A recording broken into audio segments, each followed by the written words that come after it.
Hey guys, it's Mitch. How's it going? So the Youngblood spin-offs keep on coming. Rob's trying to make as much money as possible in as short as time as possible, which, I mean, in comics in the early 90s isn't the worst strategy, really. But we're going to take a look today at Youngblood Strikefile number 1, and potentially 2 and 3, if I can do them fast enough for one video. So just before we get into it, if you enjoy the channel, if you feel like you might want to help out a little bit, go subscribe on my Patreon. Gives you early access to everything I do, helps out the channel, helps to buy new comics. Okay, so Youngblood Strikefile is one of those comics that I've considered doing several times. It's been on the schedule a few times. And then usually I think of something better to do because Youngblood Strikefile, I don't know, it isn't any kind of priority. Nothing happens in this book. It's just dumb fights. One thing it is, though, is an interesting comparison between dumb fights by Rob Liefeld and dumb fights by Jae Lee. Because, of course, this is a flip book. This is still in the days when Rob thought a flip book was a good idea. I think he got enough negative mail on the subject to, disabuse him of that fairly quickly. But for at least the first little while, we had a few Youngblood flip books. If I had to guess, I would say that probably culminated with Brigade number 4 / Youngblood number 5, which just seems like a terrible idea. Nobody wants that. So why don't we take a look through this? We can start with the covers, I suppose. Although they're not exactly in depth. So we've got our this is basically a cool shot contest. Who can come up with a cool shot quickly? And by quickly, I probably mean like in a day. So we've got our cool shot of Chapel by Jae Lee. That ain't bad. I like the way he does musculature in here. The way it looks like scarred tissue or something. Pretty great. And then the Die Hard version by Rob Liefeld, which I don't think holds up. Certainly not in comparison. All right, so let's open this up. So the story in this is by Rob Liefeld. It's not being assisted by Eric Stevenson or Hank Canals or whatever dude he high-fived once in the lineup to see Commando in 1986. So this is going to be all cliches all the time, I think, is a fair way to describe it. Pencils and inks are by Jae Lee, as you would prefer if you got Jae Lee on your book. Colors by Steve Oliff and Ollie Optics, which is pretty good. I think I was under the impression that he dealt almost exclusively with McFarlane at this time. But I guess that's not the case, and it's not exactly the brightest thing to just assume that that is the case. Anyway, so the deal in this one is Chapel is on a strike team, because strike teams are the best. So he's on a strike team with Al Simmons and some guy named Dane. And they've been sent to go and wipe out some cyber data people. Yeah, all of the exposition here is just kind of an obstacle course of cliches. The agency located a cybernet safe house on the outskirts of St. Louis. It's up to Simmons, Duke, and me to shut their operation down before it's completely up and running. Should have been a cakewalk. Trouble was, this job had setup written all over it. Unfortunately, though, the agency doesn't pay us to think. We're paid to act, so that's what we do. Cybernet's operation is state-of-the-art. There's not a doubt in my mind that they know we're here. Not that it does them much good. With the element of surprise gone, we decide against sneaking in the back door, opting instead to knock down the front. So, yeah, like we thought Brigade was cliche-ridden. It's kind of incredible how many cliches he was able to fit in one page here. But that's how a Liefeld script goes. So, I mean, we can keep reading the Liefeld scripts, but there's not a whole lot of point. It's just going to keep continuing in that vein. So let's take a look at the artwork. So this is around the time when Jae Lee is going at a ridiculously fast clip. From what I heard, he was producing up to 8 pages a day, which seems insane. And then you see the pages, and it's like, I can almost see it. It's like, you look at, I don't know, there's barely any structure to these things. They're more shapes. And just like wrinkle textures, and a ton of black everywhere, all sorts of silhouettes. And then he lays on with the white media. So you get these, like lightning gunfire effects, which look pretty good. It's pretty intense. It doesn't look realistic in any way, but it matches the energy of everything else going on. And then you spritz black ink all over the outside, and you're done in like an hour and a half. Move on. Like, I'm still not for sure that that's the kind of speed he was going at, but if it was, I can kind of see how it was done. And the result, of course, is that you get a ridiculous amount of energy on the page. You got this crazy kind of yoga pose that Chapel's engaged in here. I like stuff like this. This is a robot that's being shot to pieces, and it's basically just like a smear. Yeah, crazy energy. And still like cool images. So a lot of this is just down to Jae Lee. He must have some pretty good fundamentals just to be able to whip this shit off, because like none of the characters really feel out of proportion. Like, I mean, obviously the proportions here are ridiculous, but they still feel like they're solid. More shooty stuff. Just like cool shots after cool shots. Chapel's kicking down the door here. Look at all the black ink that gets spritzed around the corners here. Doesn't really make any sense. But it does get more black on the page, which I feel is a big part of the objective here. And then we end up with the triangle panel with our tiny Chapel being at the center of a bunch of guns pointed out. And yeah, he's playing around a lot with panel shapes here. But they all kind of serve the same purpose. Because, I mean, just this one being extended into this one does catch your eye so that you don't accidentally go to this one first, which I guess would have been a risk if this was down here. And then this one extending into this big panel. Yeah, no, it guides your eye fairly well. And again, the crazy musculature, the tiny hips with the long legs as well. I just like the proportions he goes for all these. And so, yeah, bust down the door, and it's an ambush, just as I suspected. Wall-to-wall welcoming party, Cybernet style. Not that we mind much. I mean, it's a hell of a double-page splash, really. Everything kind of leaning forward. Look at all the black going on in this forearm here. That's kind of nuts.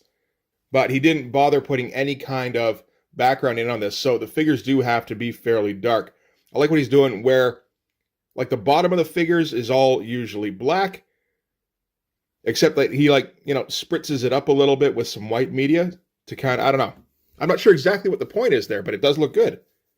All the guns are like jet black and at a perfect profile. You just see little bits of detail here and there, which are enough to kind of sell the weapons, so that you don't need to actually put in a whole bunch of detail on these things.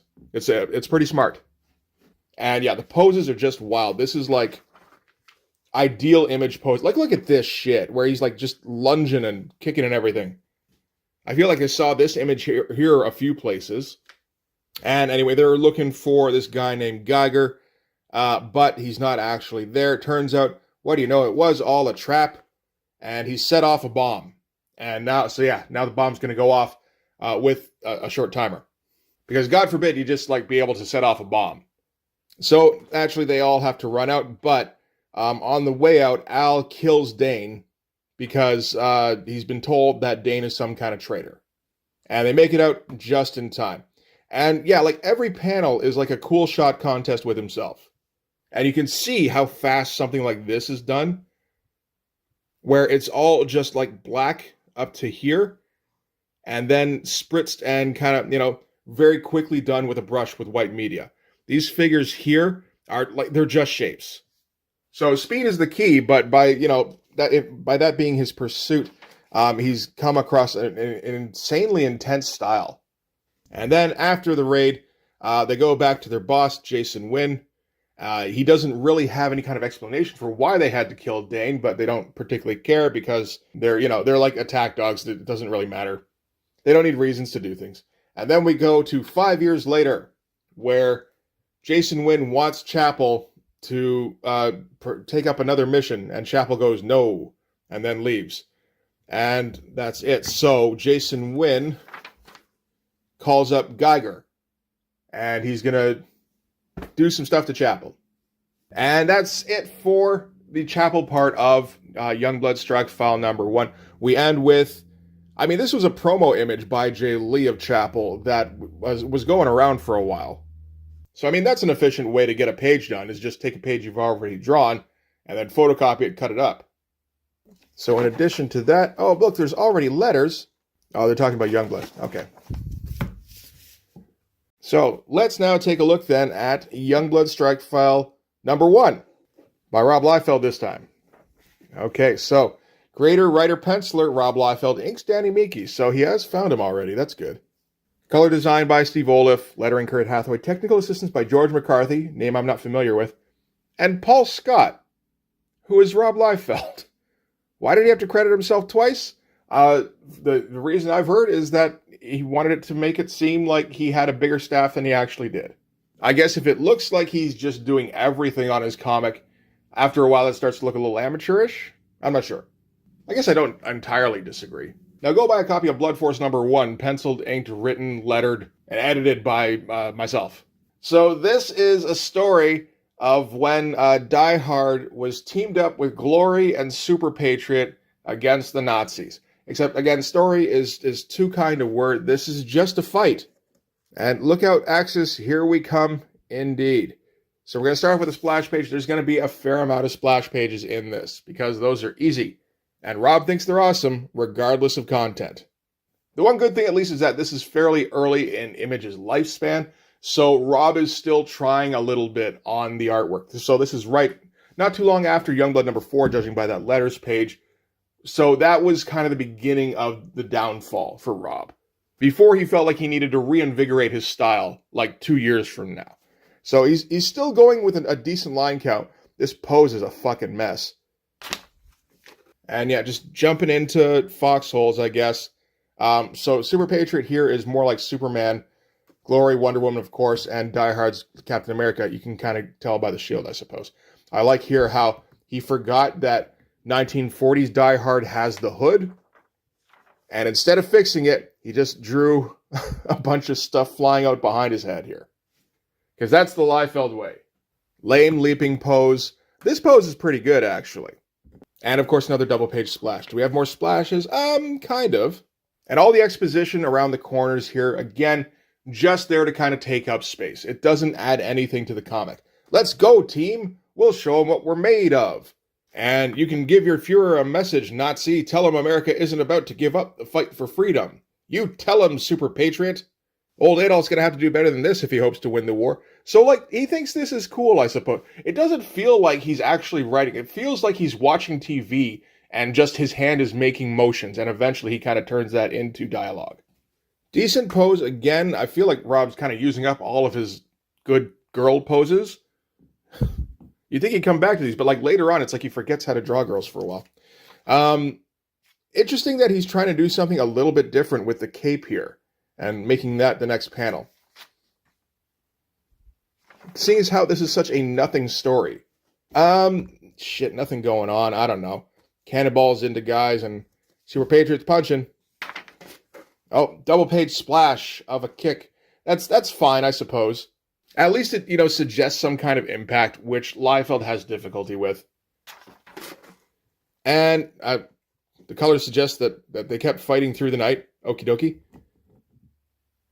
I like the setup for this page, at least. Again, how it's got the Dutch angle kind of shit going on, and Die Hard leaping down at a diagonal. That's a good setup. And then they're not even hitting anymore. They're just kind of flying around the Nazis and going, whoosh, behold me. And then at the end, they won. Oh, and hey, Die Hard's back to having the hood on. Did he have it in that kick? Theoretically. How about in these pages here? No. Well, I think on this one, because this was after that first one where he forgot, I think this is like, oh wait, that looks cool. That does look like a hood flapping out behind. No, it doesn't. It looks like his head has a cape. And yeah, I guess they won. They won World War II.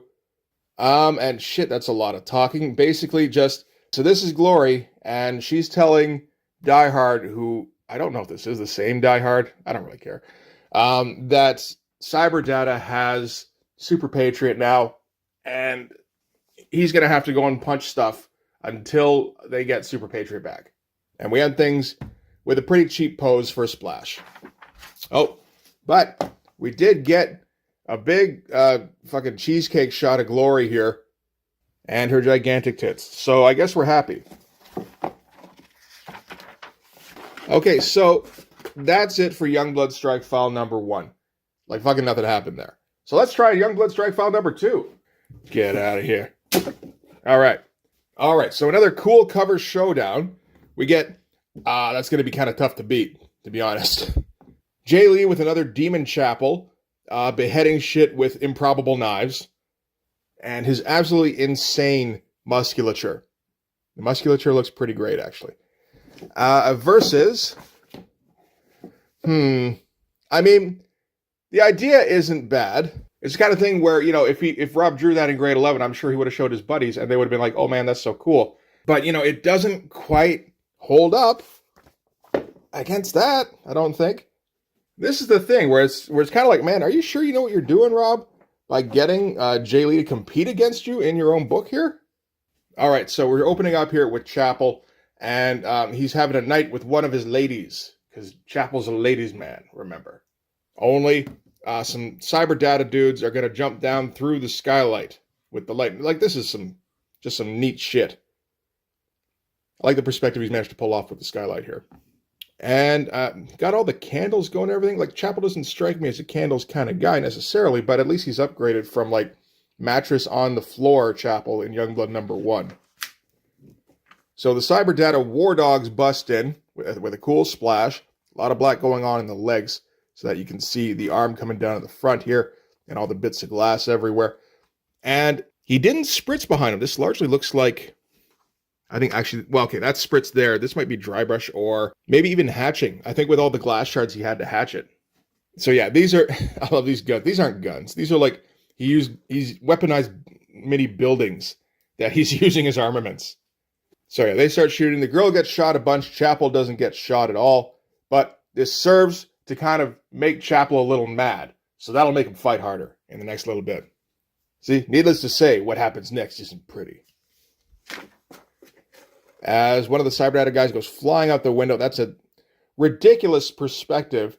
All 1 point perspective too. So, I mean, pretty far off. Like, you start to get like a fisheye effect. It does look pretty great though. And I like you see how fast he's going. Completely silhouetted figures here. All the work on this page would have been done with these buildings, which maybe took a little bit, maybe didn't. Then he blacks in some figures, puts a whole bunch of black ink, spritzes around it, and then does some white lightning really quick with a brush. And yeah, he seems to be able to like easily find extremely dynamic shots. And dynamic shots are not always easy to get. So at the end of this, Chapel is left wondering why Geiger has sicked his boys on him now. It's been 5 years since he tried to blow him up at that safe house. So at the end of it here, one of the heads is left, and it's carrying a recorded message from Geiger to meet him at the docks somewhere. There was a second there where I was like trying to remember. It's like, was it at the docks? And of course it's at the docks. This is a cliche fest. And then, of course, the head is rigged to explode, so Chapel just throws it away and get little impotent explosion. And cut then to a big old splash that's a little bit more than a page of Chapel looking badass. But you see, like, this is very obviously like he taped down so that he could spritz over it and then pull it up. And then look, it's the Washington Monument. Like, you look how much actual drawing he's having to do. It's like a little bit on the legs, a fair bit in the arm and in the torso, and then a little bit in the head. And then everything else is just like, like scribbling in the collar here and like just like taking a brush and just whacking on folds and then spritz around the edges and you're good to go. Yeah, this is all meant to be done as quickly as possible, which is kind of great, really. And so, yeah, Chapel's here. Geiger shows up and tells him that it was Jason Wynn who hired Geiger to kill Chapel. And now they're supposed to meet up, and they're supposed to have a fight to the death, but Geiger instead is going to tell Chapel that he should kill Jason Wynn, and then, you know, we can maybe get around to this later. I mean, probably inevitably we will. And Chapel just shoots everything, but it doesn't matter because this isn't actually Geiger. This is a mandroid, just kind of relaying the message. And Chapel's kind of stuck, not really having any kind of recourse other than to go kill Jason Wynn, because, I mean, he doesn't know where Geiger is, so might as well at this point, right? Okay, so that's it for the Chapel story in this one. So on to this thing. This is Die Hard versus Super Patriot, and that is all we're going to get. Just like 10, 11, 12 pages of Die Hard and Super Patriot punching each other. Not that the Chapel thing was much better, but, you know, at least we had some cool art to look at. This, not impressive for an opening splash. Just dude coming straight at you. It's about as bad as the last splash we had of Die Hard in the last issue. That's a little better, but for a double page splash, you would hope he would come up with something more interesting. He doesn't, though, so we just kind of get same old from Rob. And it's, of course, Die Hard versus faceless cyber data shock troopers. So there aren't any stakes, of course. There's never any kind of indication that Die Hard's in any danger until he meets Super Patriot. And the drawings of him fighting the guys aren't cool. Like, there's no hits, there's no impact. He's just kind of flipping around. That's which can be done in an interesting way, but he didn't do that. He just kind of rolled him up into a ball and kind of threw him. And I mean, like, is this a good double page splash? I don't think it is. Where they all just kind of jump on to tackle Die Hard here, and he doesn't try particularly hard to stop them. And like, some of this shit is pretty badly out of proportion. Like, that is a really tiny shoulder for how big you made this fucking torso. And you get the indication the shoulder here is about the same. And I mean, now we're just getting silly, but like, Rob doesn't have anything else. Like, he's done big punches, he's done big kicks in this, quote, story. He's already running out of moves, so he's got to resort to drawing Die Hard doing handstand kicks in order to try and keep it a little fresh. And we're back to the old school X-Force using templates as backgrounds. This is a little bit better when you get some pipes in there. Not that they're particularly well drawn, but at least there's a bit more of an indication that this is set somewhere. Oh, vertical double page. That must make it extra good. So yeah, Super Patriot confronts Die Hard. Like, okay.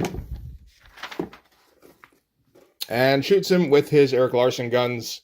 But Die Hard's got the Captain America shield, so doesn't hurt him at all. We don't want anybody having stakes in this.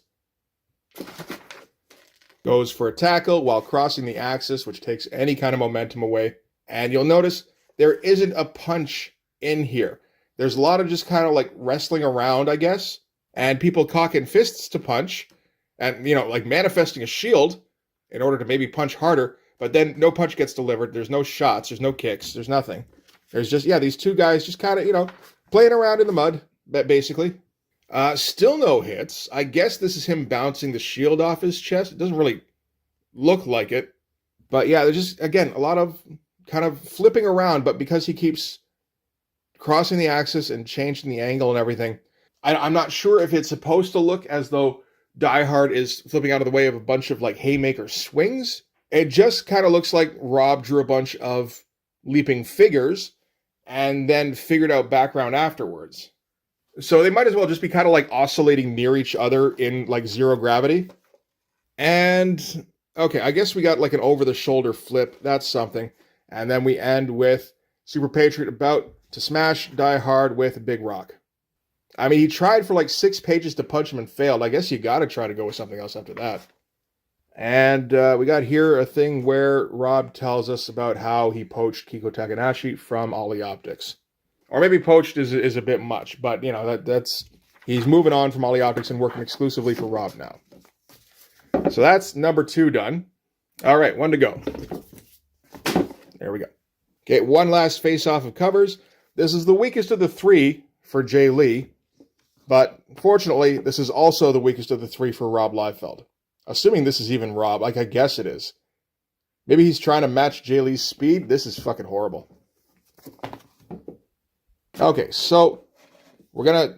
This one feels like it has a bit more structure as far as the Chapel story goes. We start out in the past, where Chapel is getting all sorts of injections to make himself more of like a stronger superhuman kind of guy.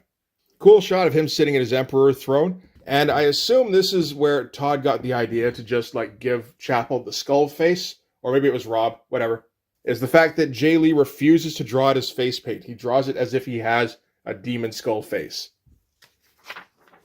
Not the strongest shot, particularly for Splash, I think, but that's all right. We've seen enough good stuff from Jae Lee that this isn't any kind of like skin off our backs.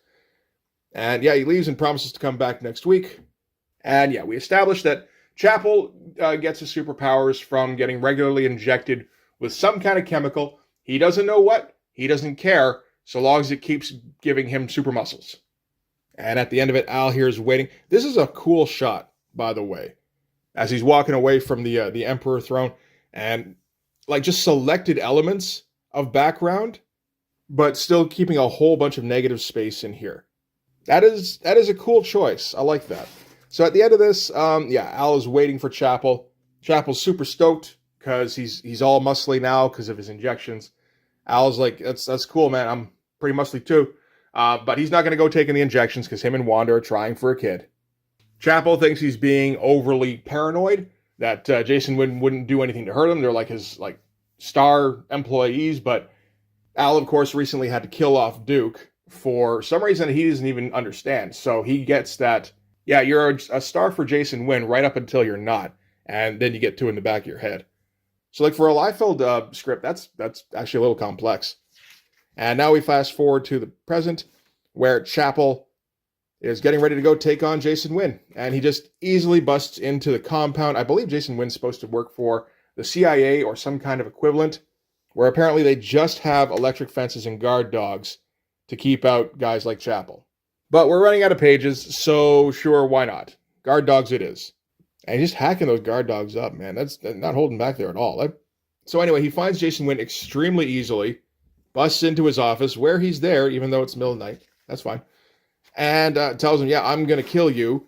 And Jason Wynn, we get a talking heads back and forth, but that's okay. It's going to be fairly short. Jason tells him that included in the injections that they were giving him, Bruce Stinson, that's his name. So along with all the Captain America super muscle stuff, they also gave him AIDS, which they developed. And that's like a risky kind of thing to put in your comic. Particularly in the early 90s when not a lot is known about AIDS, and it's pretty scary to a bunch of people, and there's probably, some readers who know somebody who has it, or they've heard of somebody, that kind of thing. Whatever. So, Chapel's like, no, I ain't going down alone. I can still kill you. Pretty cool splash page. Except that Jason Wynn says that they also have the cure, which again is like, yeah. And so, I guess Chapel's going to have to play nicey nice with Jason Wynn going forward. And in the meantime, Wynn is getting Chapel kicked out of Youngblood because they're going to find out that he has it. And then that's bad. So not a ton of sense making going on, but still more coherent than your average Liefeld storyline. And we get a Prophet poster by Chris Alexander. He was the guy who drew Bloodstrike for a couple of issues there. Man, it must have been like a really hard decision to give Stephen Platt the Prophet series, right? Considering the artists he had working on it. All right, so from there, we're going to jump to the last Youngblood Strikefile thing by Rob Liefeld. All right, so if we recall, because I talked about it just like 10 minutes ago, I think, Super Patriot was about to smash Die Hard with The Rock here. It looks like Rob has been a little bit reinvigorated by starting anew on this. Just that back looks a little better. This head looks all right for this pose. Particularly interesting considering we just saw Extreme Sacrifice where he couldn't pull off that head on combat here. Which is why this was kind of strange. It's like, man, I've seen you do that head. I know you know how to do it. But yeah, not too bad for him. And then the shield comes in and smacks him in the back. Or maybe the ass. So I guess he did throw that towards the end of the last... Yeah. Okay. Although, again, if you're buying this, that would be a little bit confusing, I think. Because you get here just... If not for the quick ricochet of my shield, I'd have been finished. But, like, if you're reading this for the first time, you're just like... So what, he just made up the shield flying? And I mean, he kind of did. Hey, look, we finally got a punch. That looks terrible. This looks like he got somebody to do it for him. At least we don't have to look at Super Patriot's, like, patriotic briefs in that shot anymore. Oh, there's another vertical double page splash. And now, Die Hard's mask is getting ripped, and his costume has been kind of messed up. Not sure why exactly, because it wasn't messed up previously, and he hasn't taken any hits since. Oh, did he mess it up himself because he was trying to punch so hard? Maybe. Yeah, not particularly impressive. But, that secures Die Hard the win. So he scoops up Super Patriot and runs out of there. And you get your standard Liefeld dudes running right at you. Is he running with his hands behind his back? What the fuck is going on there? He does have hands, by the looks of it. Who is this? This is all just him talking the whole time. I don't know who this is. Anyway, they've got Super Patriot now. That's a decent shot. He actually put in some thought with the shadows here. Although, again, we do have to see those briefs. And look at it, doing all the telephone cords. I think at this point he hates doing the telephone cords, but he still did it for that shot. And Glory says, here are my tits, thank you. And that's it for Youngblood Strikefile number 3. All right. Oh, the extreme title, that's right. 64-page quarterly featuring the talents of etc. I have extreme number 0, I think. Yeah, that thing. This thing sucks. We get the Cybrid story by Rob Liefeld because that was the original name he came up with for Cable, and he can't let anything slide. It's the same kind of shit where just nothing happens. Oh, he stole that from John Romita Jr., didn't he? The Shooty Fingers. That's where he got that. Okay. This looks like the guy who did The Night. Tex Avery, whatever his name was. There's a Richard Horry storyline. Good God. You imagine having to pay money for this? And then a Dan Fraga Black Flag thing where he kind of forgot to draw after doing Bloodstrike, unless this is like the first thing he did. Looks pretty bad. And then, yeah, a bunch of kind of profile stuff on the various extreme guys. That's it. Chuck Jones. Tex Avery.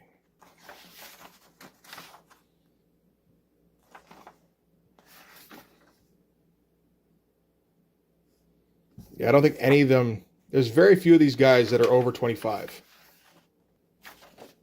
And just a blank back cover. Just scam artists all the way around. All right, so that's going to do it for Youngblood Strikefile number 1 through 3. Those are kind of trash, but at least the Jae Lee stuff looks cool. Which is as expected. You know, it's, I mean, you know, what do we think was going to happen?